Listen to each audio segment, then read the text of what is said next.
playing? I can hear someone play music, but it's okay. We're live. Who cares?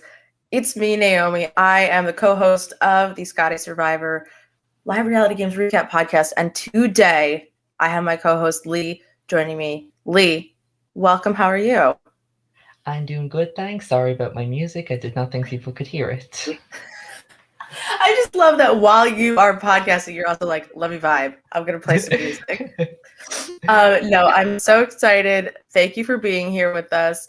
And we have, are you a co-host, a host times two? Shane of Scotty Survivor, Steel City. What's up? Co-host times two, but yeah, I'm doing great. Thanks. I'm really excited to talk about this episode in particular because what a ride we all went on. A roller coaster ride of Kevin's plank formation. So, Lee, start us off. What do you want to talk about today? Oh, God. Just this whole episode was a roller coaster, from how the challenge was done to how the vote came to play on who would actually be voted off. Like, a good Ferris wheel of names went around. Like, first it's you, now it's you, no, it's going to be you, we're going to split with you, we landed on you. Yeah, and Shane, we're going to get into all of it, but overall, when you were watching this unfold, what were you thinking? What was going through your mind watching this kind of shit unfold? What was going to my mind was that I forgot how like to me when I was like in it, it like seemed so simple. I was like, oh, Kevin's going home. But then like watching it back, I was like, oh, right. Like all of these things happened that were not just like, oh, Kevin's going home. So that was interesting to watch back because I totally forgot about like half the things that happened. And I mean, obviously I remembered in post, but like up until that point, it just was like, oh yeah, like there were all these like really weird things that people did for no apparent reason. And I don't know if I'm going to use this phrase right. It felt like a proxy war. It felt like everybody was basically like, they're all kind of fighting each other, but then they're like, fuck, we'll just vote out Kevin. And like, they're all just sort of like maneuvering around. And the whole time they're leaving Kevin in the dark. They're like, fuck Kevin, we'll never talk to Kevin. But they're also at the same time being like, well, like, let's sort of figure our shit out because the next time everything's going to hit the fan.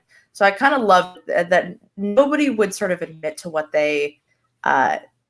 nobody would like push for what they actually wanted to happen. They would just talk about it. And then because they always were like, but it's going to be Kevin, which is awful. He tried so hard. The struggles of being remote.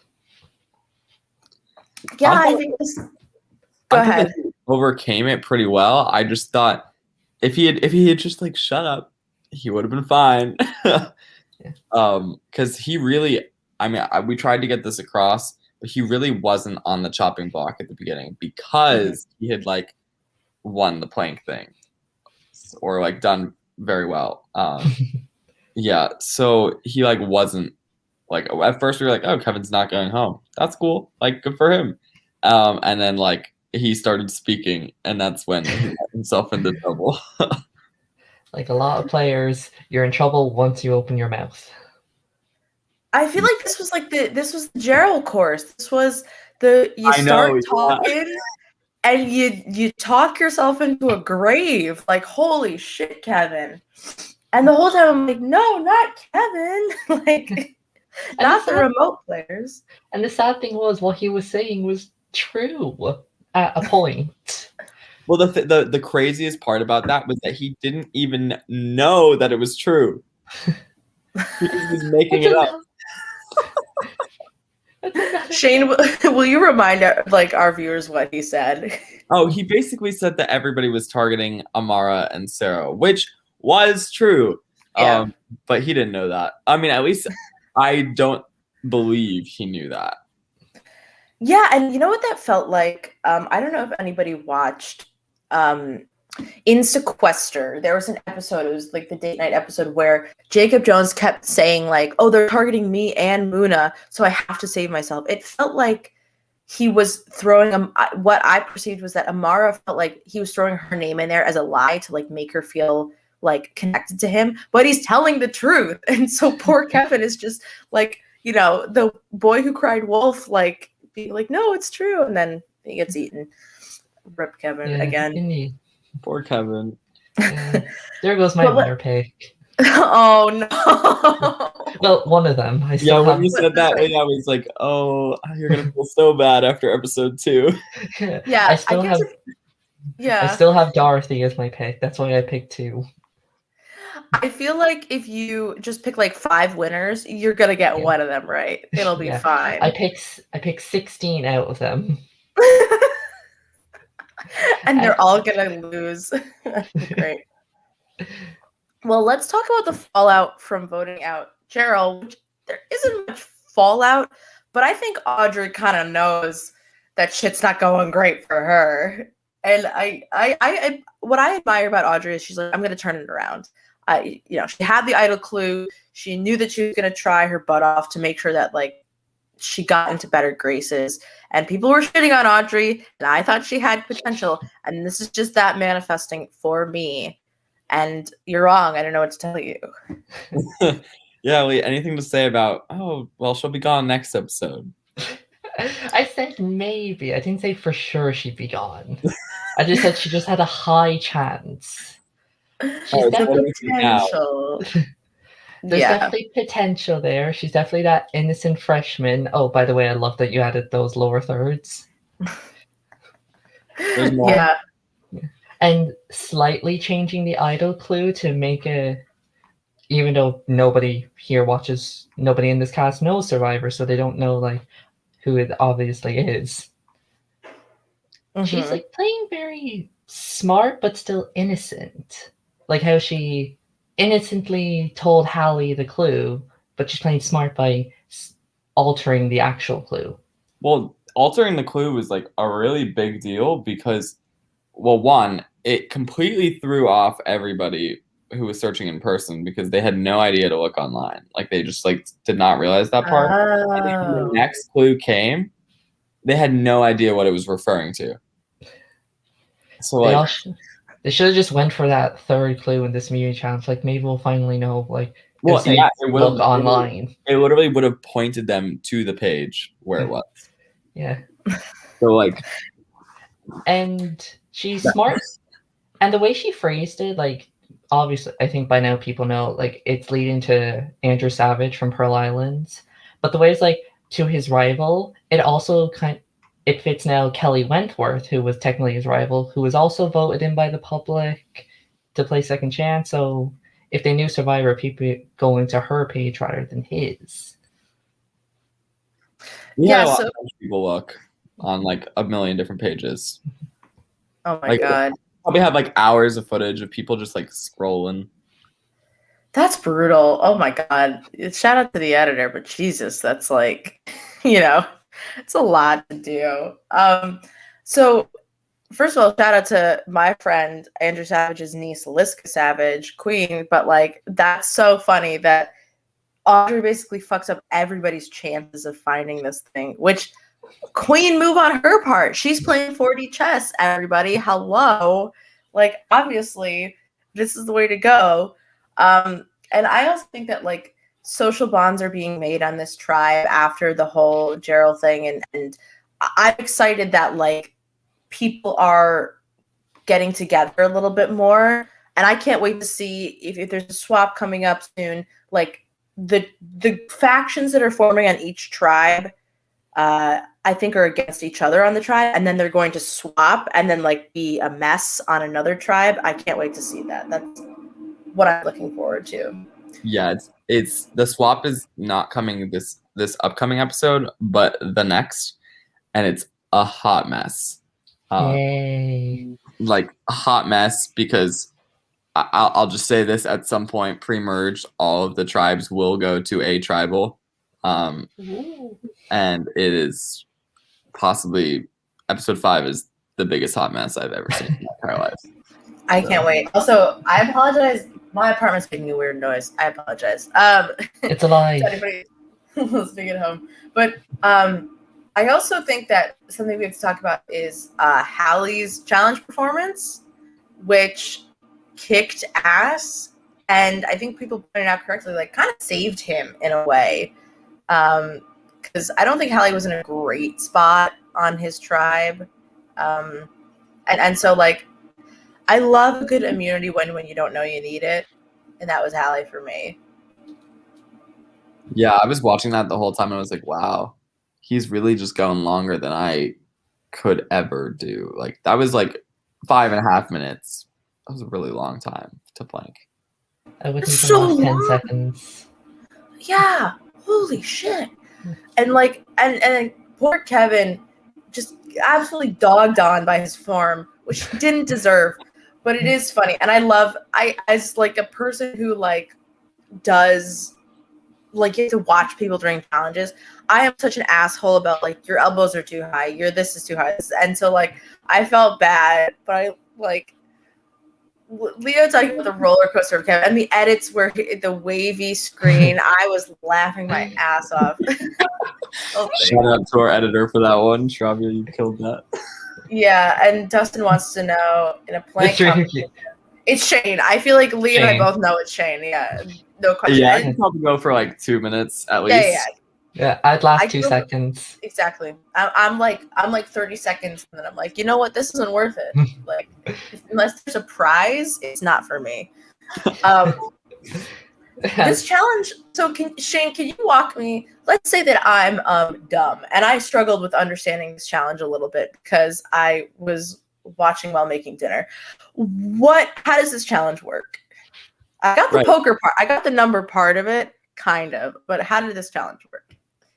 So yeah, something that we like really struggled with was like trying to figure out challenges that we could do in like a remote capacity that weren't going to just be like, ooh, we're doing like click this thing on Jackbox. Like that would just be like kind of dull to us. So we're like, let's just try to make like a physical component and like a mental component to like each thing, which is where the plank thing came in. So basically, since there were 8 people per tribe, or no, well, yeah, 8 people competing per tribe. We had 4 people planking, and then 4 people on the numbers. And the original goal was that not everybody would be completing because somebody would take an idle clue, but nobody did. So that was disappointing. So that they were gonna like have the power to like kick somebody out, and then whoever wins the plank challenge would have the ability to forbid somebody from the numbers from competing, which would give them an advantage. Which is why Ogun won, because Halley won, and Balder had one less person. Mm-hmm. I enjoyed the numbers part of this a lot. It felt like the memory block challenge, but like heightened. Mm-hmm. And it had, I don't know if you've watched the challenge, but there's a really sort of old elimination where it's basically kind of like that, but it's just they're guessing how many logs they can hold, and they keep going higher and higher. Yes, and then they challenge. You have to do that, and so that to me reminds me. Obviously, this is like calling your bluff. It felt like the game like BS, like the card game. Yeah. No, I've definitely played the number poker thing in like a lot of orgs. Govind, our co-host, he has like hosted me in a lot of games where we've done it, and it was hard. Like I was struggling, so I was like, okay, this is definitely going to be something challenging in the future. We definitely like something that we were able to do, which was so great, was we were able to get materials to them, so like we could give them like puzzles and like other things, and like structures. So like in future challenges, there will be like a lot more materials going around. Yeah. Look, I know you guys already technically did a scavenger hunt, but my favorite org challenge is a scavenger hunt where you have to run around your apartment. And the org I've played, I will just have like a stack of bullshit next to me to be like, a spoon, I got it. Like, so if you bring it back, I wouldn't be mad either way. Who knows? I'm always here for superlatives touchy subject immunity challenge. So I'm hoping that's in the. That one was. I am hoping that's horrible. In the future. It was horrible. I have played touchy subjects a lot of times I don't think I have ever come from a touchy subjects like so upset. Even like I wasn't even playing, but I was like upset at the way that it went. You got a lot of a very shady cast this season, I have to The say. entire Boulder tribe saying Michael was a lapdog, which is what I said from the beginning, but Poor Michael. I can't believe it. And the other thing I love is like they really just like so okay. Let's talk about Balder, because Balder's a hot mess. And I love them all, but what a mess of a tribe. I think the whole like Eric, Zoe, you've got so many fun personalities on this tribe that are just out of control. You have the Daddy Thick Alliance, which like makes absolutely no sense, but is somehow like a successful alliance. And you're just watching this all happen. You're like, what the fuck is going on here on this tribe? My personal highlight is Amara watching College Survivor, right? And she's just like, oh my God, if it gets like this, I don't know what the fuck I'm going to do. And it's like, oh, I bet it's going to get like that. Just you wait. Was she watching Michigan or Maryland? What was she watching? Michigan. Watching Will versus Ben. I thought I heard one of them. It was like, which season is this? I know which one. She said dramatic, and I was like, so probably amazed and confused. Yeah. But I couldn't tell whose voice it was. That was Ben. No, of course. That was Will. It was Will like screaming at whatever. It was probably doing his like letter thing that he did, like the to check your emails. Events, yeah. Oh, I love that moment. Most people hate it. I'm just like, Oh, I thought it was hilarious. Yeah, it was so funny, and I feel like now that there's so much College Survivor out there, do your homework. If you want to win, do your fucking homework and watch these seasons. And I'm so happy to see that like some people are watching the seasons and are knowing what they're getting into. No, it's actually something that I before the season starts and before season 2 started, I was like, here's some links, go watch them. Like this will seriously help you. Not everybody believed me, and then when the game started, they realized that I was correct, and then they like were like basically scrambling to watch entire seasons. So yikes. Yeah, but that happened. It's good TV. They should be grateful that you're giving them taste. So let's talk about whatever the fuck is going on in this tribe. So we have Amara and Sarah and Michael form an alliance. Shane, walk me through this, please. I don't understand. Yeah. So originally it was Amara and Michael, which let me just say, weirdest combination of people ever. Knowing both of them personally, and obviously now I know both of them personally. I sort of knew Michael before because he was in a lot of my classes. But yeah, when these two joined together, my jaw was like on the ground. Like, what? Michael is like very quirky and in like the best way possible. And now he's like a TikTok star or whatnot. Didn't see that coming either. Michael just continually surprises me. And then Amara, what is this TikTok stardom? I don't know. He's got like 15,000 followers or something.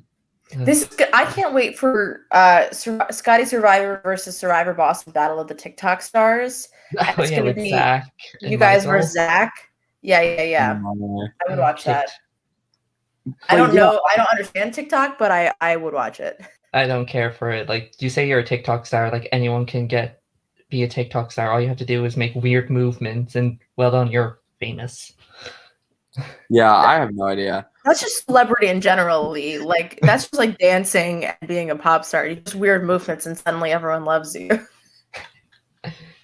But no worries. But anyway, Michael is definitely like quirky and this big super fan, and like he's got a personality. Obviously, he's like a big personality. But Amara is like the biggest personality of them all. So the fact that these two paired together was just like, what? Although I did see Sarah falling into this mix. That makes the most sense to me. Amara and Sarah are similar in age. They like the same things. They're like they just kind of vibe. And so that made sense to me. With Michael, I was just a little surprised. Michael and Eric make sense too. Yeah. But I didn't see this whole group. I would have thought that we would have seen a little like Amara, Zoe, Corey thing, since they've got like the whole like theater thing. But that didn't happen here. So sadly. Right. Well, there's always time, Lee. There's always time. And that's what I kind of love about this alliance is like Michael and Eric have the same vibe, and Amara has this really fun personality, and then I think Sarah kind of has a similar vibe to May, and they're both like the relaxed ones. So it's almost like the like American Idol panel of an alliance where you get one of each kind of like emotion, and they're really fun. I love Amara. Amara has such great chemistry with people that I would be fucking terrified of her if I was playing with her, because I'm like, oh my god, everyone likes her so much. Michael feels like my little brother a little bit. I love it. Like he just wants to play so bad and wants to win, and like I'm rooting for him. I really am. He's still not my winner pick, but I'm rooting for him. You know, it's interesting that you said that about Sarah, because maybe that's just because I know Sarah, but I don't feel like Sarah is the relaxed one, and maybe it's just because you haven't seen it yet. But on Tuesday, you'll get a little bit more from Sarah. I think the vibes will change. Mm-hmm. I agree. I think Sarah has that kind of like under the surface, like, but I think Zoe has a do of like, if shit hits the fan, they're going to go off the walls. I can't wait. And I'm so glad that you've previewed that for me, because I'm chomping at the bit. Lee, what do you think of the Daddy Thick Alliance? I'm dying to know. Still hate the name. That's not going anywhere.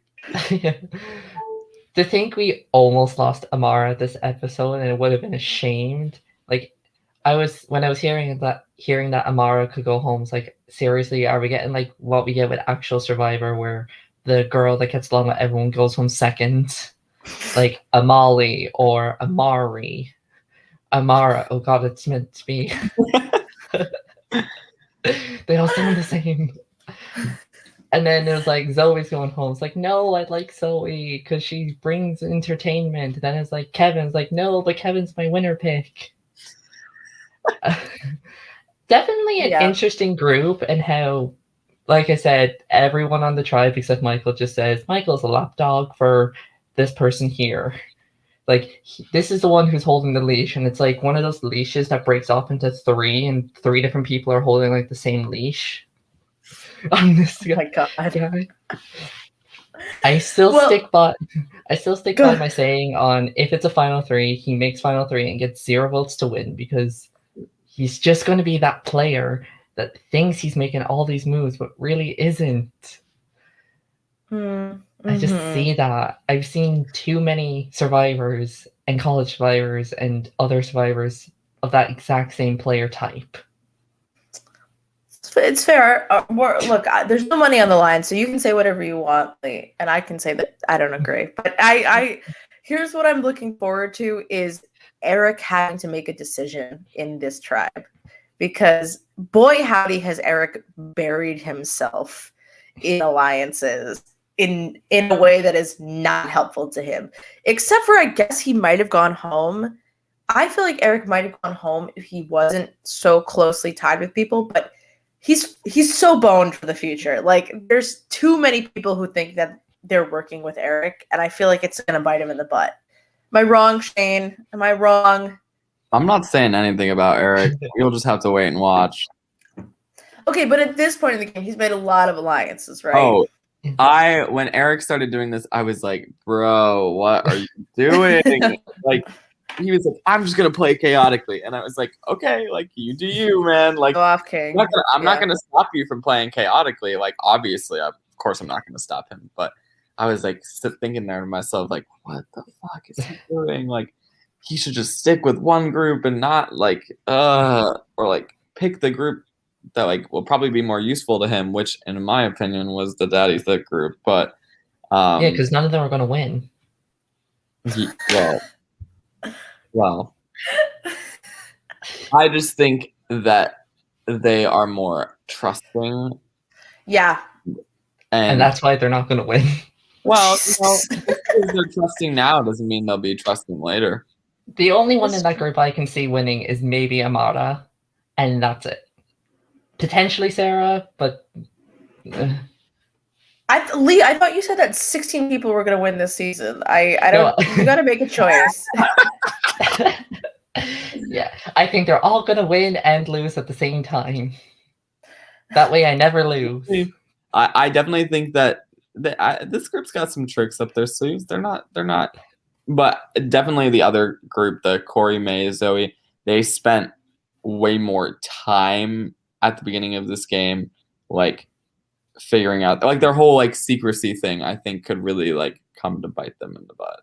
Is it really a secret though? Because I feel like everybody knows they're working together. Everybody knows that they're working together, sort of, I think, but not really like thinking about it. And I don't think that people are thinking about Eric. Yeah, nobody is. Everybody loves Eric.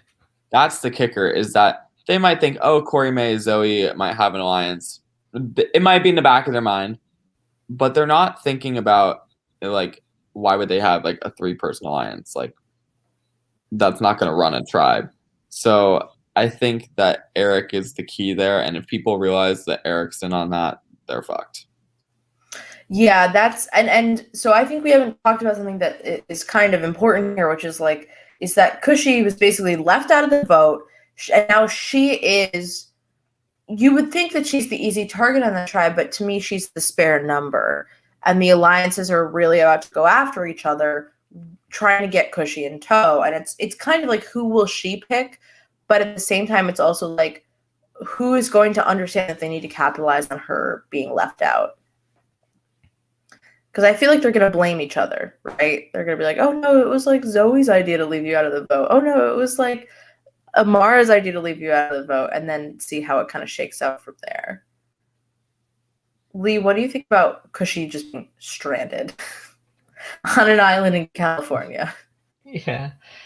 Yeah, because she made it very clear to everyone that she wasn't going to vote Kevin.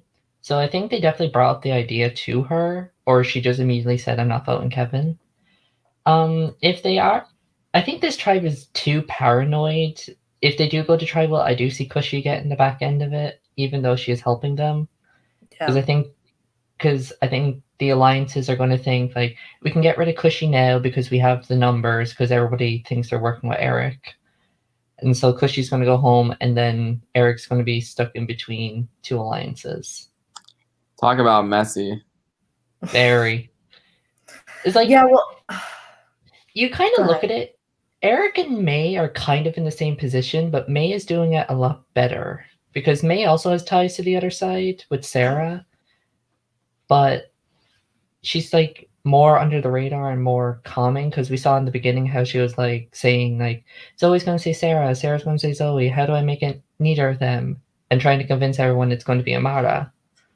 But I definitely think that May's strategy could like really bite her in the butt. Like really bite her in the butt if people figure it out, because like she is playing it off well. And so if it's figured out, like they're going to be like, well, we can't trust her. Mm-hmm.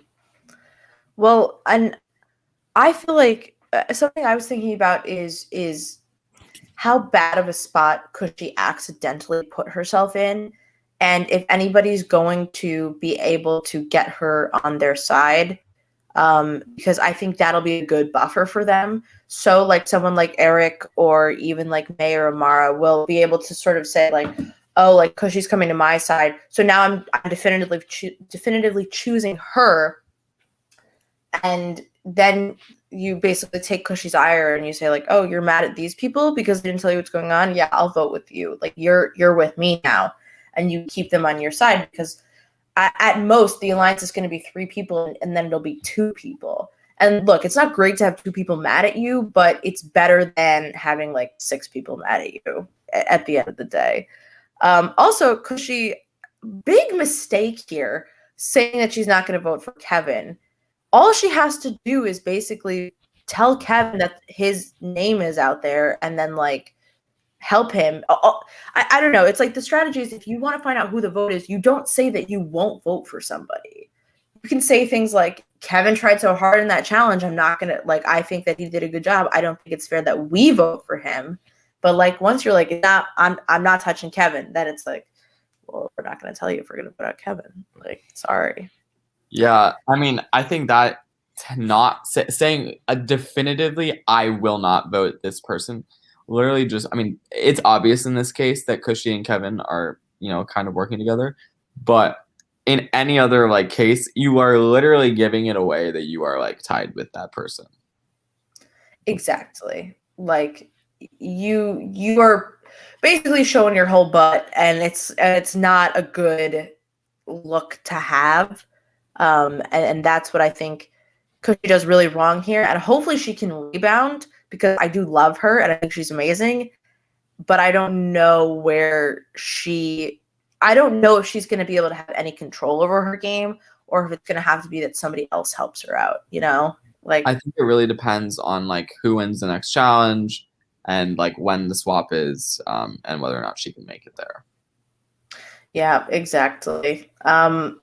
So I feel like it was a little bit of a short episode. Shane, is there anything you think we haven't covered yet in our vast knowledge? What about the new showmans of Audrey and Eric? They're gonna kill me. Oh God, they're gonna kill me. New showmans. Sorry, Airdrie. Audrey. I don't know how much of this is like really a showman's, but like we definitely are like playing it up because like we have to. Yeah, it's funny. They're Well, definitely also, not going on a date. Why would Eric say that? I don't get it. Like, why? He's asking for the editors to make it seem like it's something it's not. That's something I kind of love about Eric. Eric reminds me of when you're in college and you have that, like, you're in like a gen ed class, right? And you just have some freshman in that class and you're like, how has he made it so far in life being such a little lamb? And that's what Eric is to me. I love him. And I love watching his decision making because it's never a good choice, but he is somehow in like a great position. And can you remind me, Shane, is Eric actually a Survivor fan, or is he just playing hard for fun? No, he's not a Survivor fan. I remember him saying in the episode he doesn't watch Survivor. He literally he's just like an overly competitive person. Yeah. Which I mean, that's why you cast them. I mean, I think if anybody's looking to play a live reality game, just say that you'll like throw a brick if you lose, because it's like that's what you want. You want somebody who cares so vehemently about how the tribe does. And also, just praise be that Hogan was safe this episode. I feel like I couldn't watch those guys go to another tribal. I think it would have broken me. Yeah.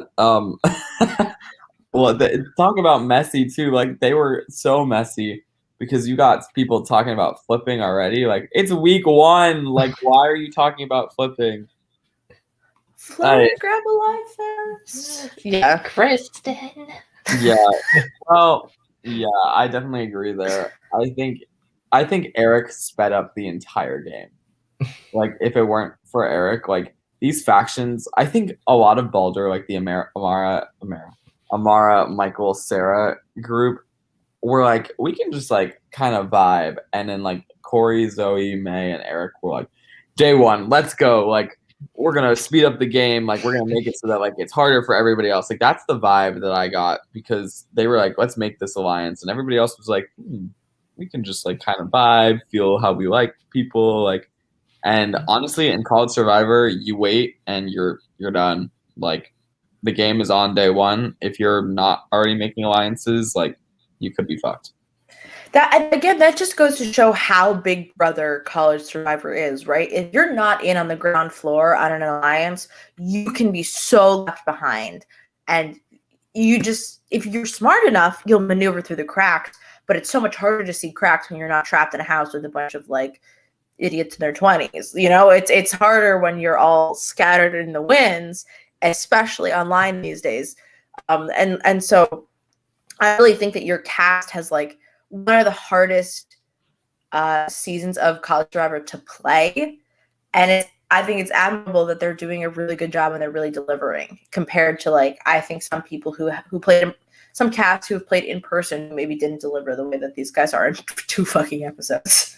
But also I think it's because they don't know Survivor and they're all playing terribly.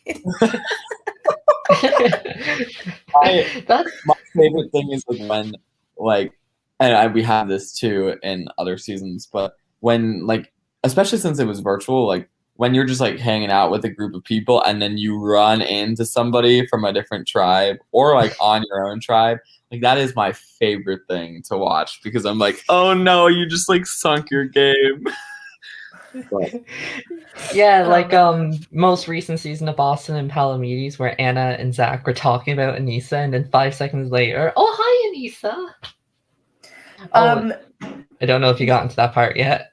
Oh, I did. I loved every second of that. I just wanted to say that Shane, why would you do this to me as a working professional? Why would you include clips where the Slack noise goes off? Because I'm trying to not work when I'm watching Survivor, and I hear the fucking Slack noise go off, and I'm just sitting there, like I have war flashbacks, and I can't. And here's the thing. I'm a working adult now. You don't know the pain of getting the 6 a.m. Slack or the 9 a.m. Slack, and you're like, just let me sleep, please. And I can't believe you guys are doing it to yourself this young. Well, okay. First off, let's just say we moved to Discord, so that's fun because we realized that Discord is way easier to host on. Yeah. But that was not my choice to include the Slack. But we had to put Audrey putting the clue in the chat. Like we just had to. And now it can't be bothered by the fact that Halley was being a busy bee and getting a lot of messages. So I was just like it just every time it went up, I was like, you guys are so young. Like I felt like what, like, you know, I was telling you guys not to smoke. I was like, please, no, don't age yourself with this. And Lee, I don't know if Slack catches on in Ireland, but it's a nightmare. And if you can, stop it. Don't let it hit Ireland. Never heard of it.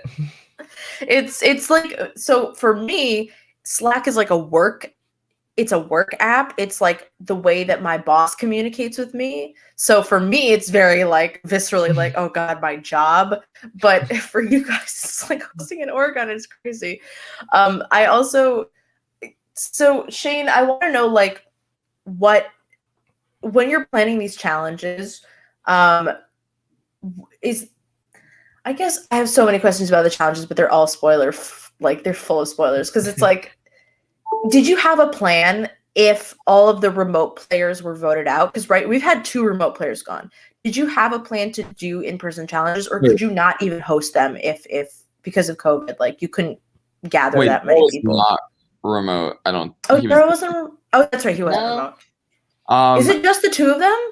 Yeah, it's just Kevin and Cushy. Okay, so there's only 1 remote player still. So for now. Yeah. Well, okay. So we originally planned the entire season to be remote. And we said, well, like we could do like in-person things if it gets there. But honestly, that was contingent upon the school's approval because we have like this very extensive approval process to get in-person events. So yeah, I mean, I'm not going to spoil, like obviously you saw some in the trailer, so you know that they exist. I'm not going to say how far into the season they exist. But we're definitely in this remote stage for like a while. We thought about having like, but there were some tribes that like had like, completely in person, and so we thought about doing it for them, but we just weren't approved. So we were like, you know what, whatever. And it also just like I don't know, it's kind of weird to go back and forth. Sometimes we have to do it just because we have to, for like COVID reasons, or like if somebody leaves Pittsburgh, like then we just like. It makes it so much easier. Although we did adapt, we have adapted a in-person tribal with a computer sitting in the seat with that person on. I love that, and that's kind of like fucking TV shows have done that. Fuck it, like who cares? Like just have an iPad on a stick. Yeah, it makes me laugh in season 2 we had a tribal like the other night, and like this girl was just vibing on the computer, and I was like, all right, like she's having a great time, like she's loving it. The drama was still there, like Yes. I mean, they had those college survivor tribals where it's like almost everyone is there, and then there's just one person on a phone where you can barely hear them. Yeah, no, definitely. So the problem like we didn't want to plan. We probably should have planned our challenges season 1 a lot more in advance than we did, just because we weren't sure what was going to happen with the university and like what would happen if all the remote players were to get voted out or not. Like we could like make it work for them even if they weren't, because we definitely wanted like a in-person component at some point. So we were like pretty committed to make sure that that happened. But it was a challenge because we had to think about like what would be like allowed, and like a lot of the things that we could like normally do in a college survivor season like were not feasible. So we had to like kind of get really creative with that, and it's still bleeding into what we're doing now, because like we've definitely had to like rework a lot of challenges to make sure that like we can do them. Yeah, that's like the contingency plan of it all, which is, you know, that's how it is. You prepare for literally anything that goes wrong and pray. Yeah, that's pretty much where we're at. Like literally for every single like event that we have, like we have to fill out this like huge form, which is like hilarious that like that's what we're doing. Like, not hilarious, but like I just can't remember. I can't believe that that's like our life right now. Yeah.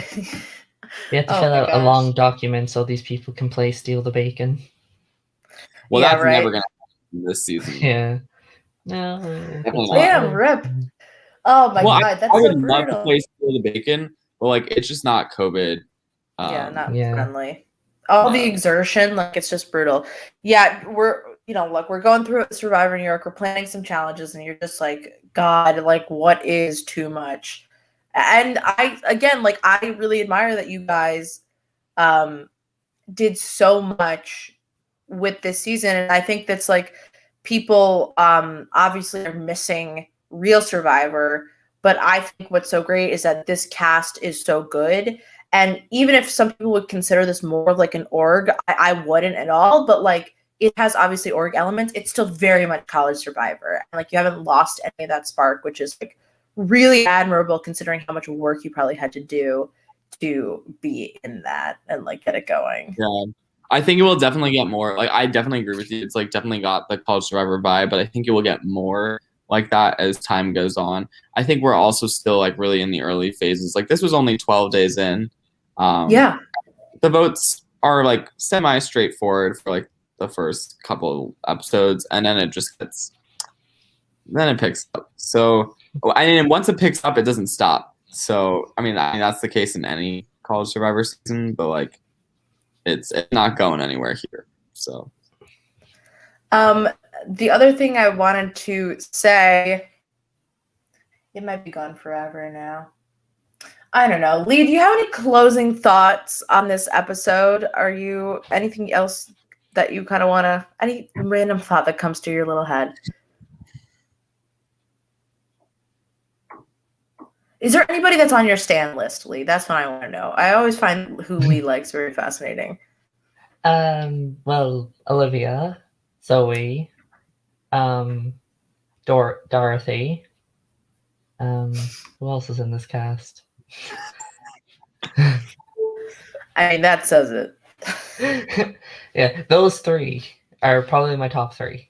Wait, can we just take a minute to talk about, I don't know if you've seen, but there's like all these Stan accounts now. Like, is there more than the Leo one? The Leo one followed me on Instagram, which now we've got Leo, Eric, Olivia, Zoe, like they're popping off. Okay, well, I'm gonna be loyal to the Leo one until the other ones follow me. So, and it has like 3. Why does it have so many followers? This is what I don't understand. Yeah, those people watching our episode, like, come on, get the view counts up. Yeah, I don't get it. Yeah, this roller coaster meme of Kevin's butt, like, insane. Who is this person? It's got 35 likes.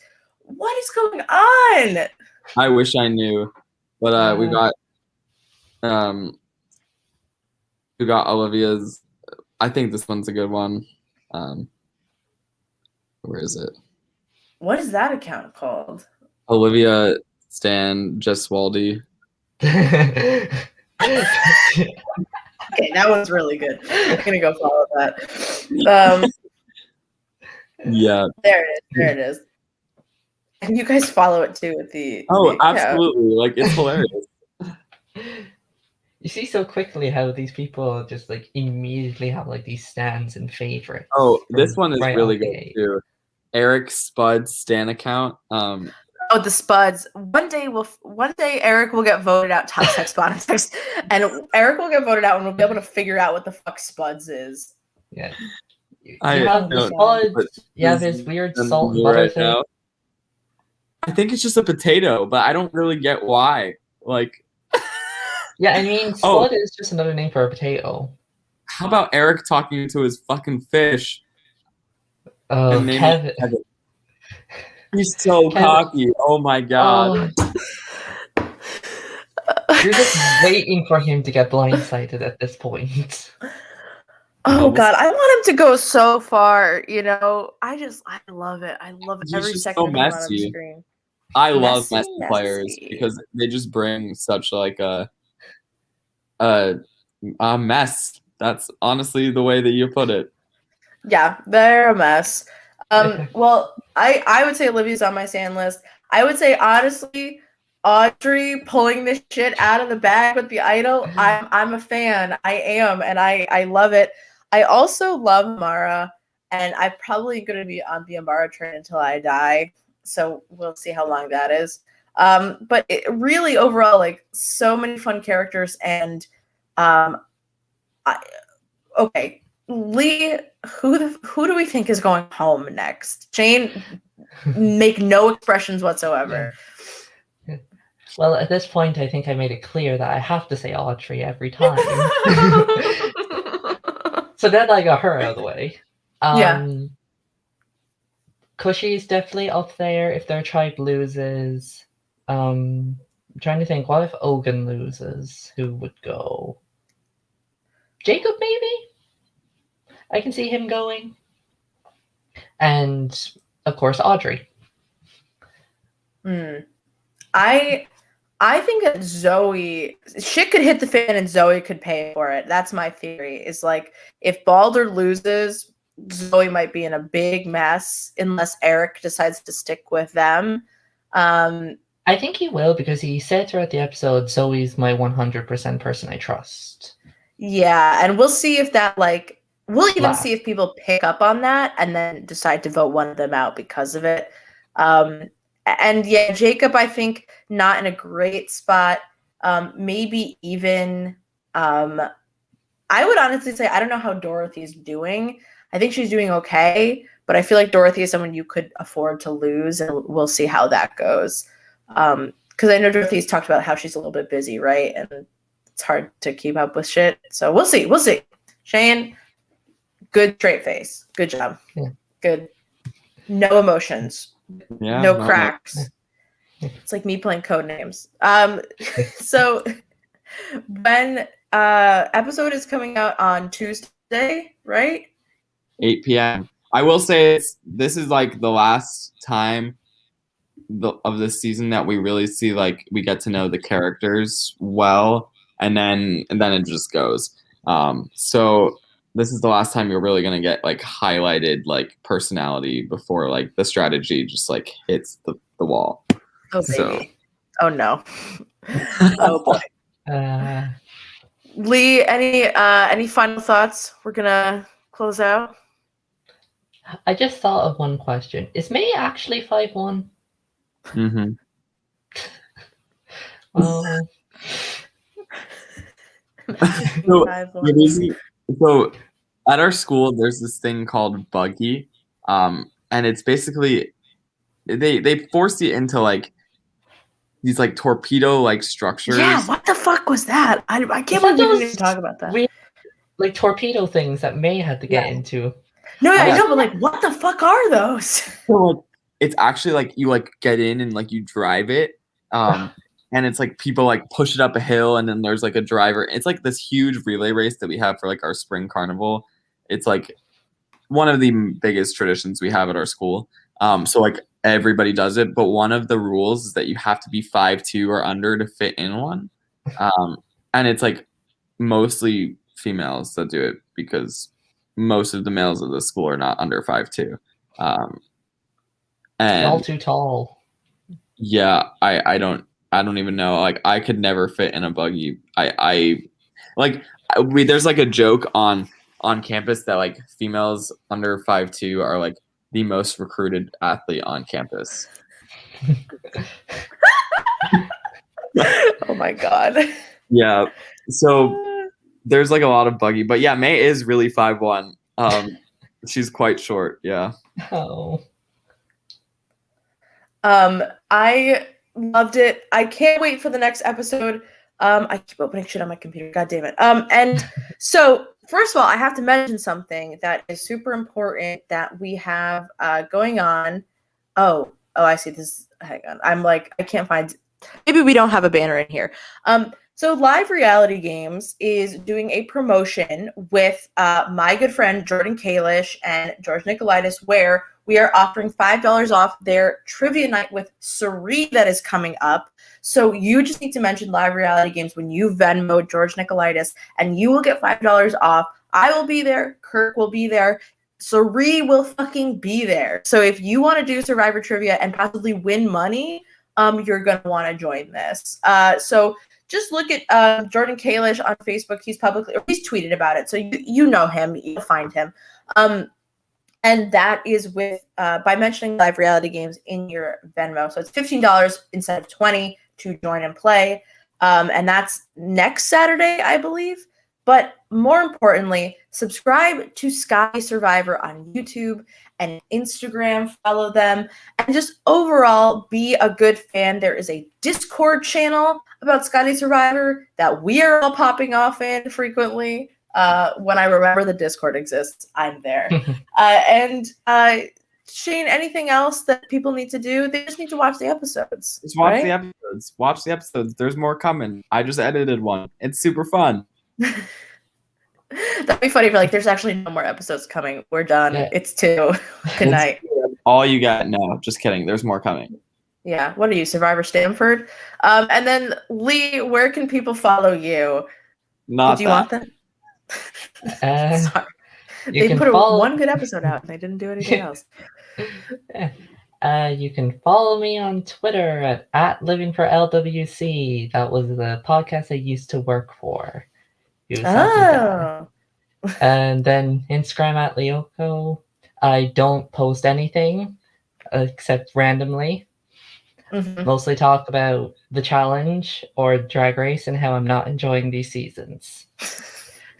Amen. And I'm on Twitter, but more importantly, Live Reality Games is on Twitter, on YouTube. Subscribe on Instagram, on Facebook. We're social media addicted. You can follow Survivor New York. You can just have a good day and support Scotty Survivor more than anything else. And I'm thank you to people who listen and watch. And you can actually subscribe to the Live Reality Games audio podcast.